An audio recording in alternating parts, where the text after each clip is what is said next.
Dispenser का क्या मतलब होता है, ये आज के इस वीडियो में सीख लेते हैं।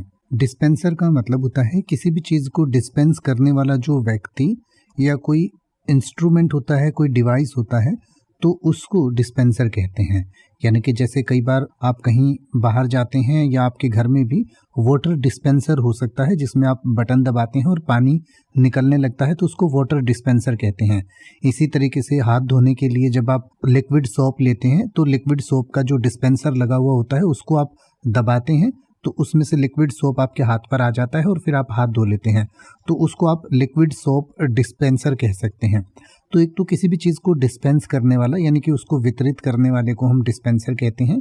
इसके अलावा औषधि वितरक या दवा देने वाला या वितरक को भी डिस्पेंसर कहा जाता है। यानी कि अ डिस्पेंसर इज अ डिवाइस और container that administers and distributes something. यानी कि डिस्पेंसर उस डिवाइस या कंटेनर को कहा जाता है जो किसी चीज़ को अपने अंदर रखता है और जब ज़रूरत पड़ती है तो वो बाहर देता है।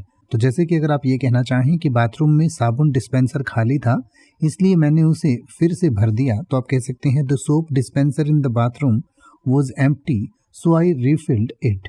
या अगर आप ये कहना चाहें कि कार्यालय में पानी का डिस्पेंसर गर्म और ठंडा दोनों तरह का पानी उपलब्ध कराता है, तो आप कह सकते हैं the water dispenser in the office provides both hot and cold water. या अगर आप ये कहना चाहें कि प्रवेश द्वार पर सभी के उपयोग के लिए हैंड सैनिटाइजर डिस्पेंसर लगाया गया था, तो आप कह सकते हैं the hand sanitiser dispenser was installed at the entrance for everyone's use. अब आप ऐसे ही किसी भी वर्ड का मतलब हिंदी और इंग्लिश में YouTube पर सर्च कर सकते हैं। आपको मेरी वीडियो मिल जाएगी जिसमें आप बिना किसी फालतू बकवास के सीधा उस वर्ड का मतलब समझ पाएंगे। तो ऐसी ही वीडियोस को देखते रहने के लिए चैनल को सब्सक्राइब करें और बेल आइकन को प्रेस करें।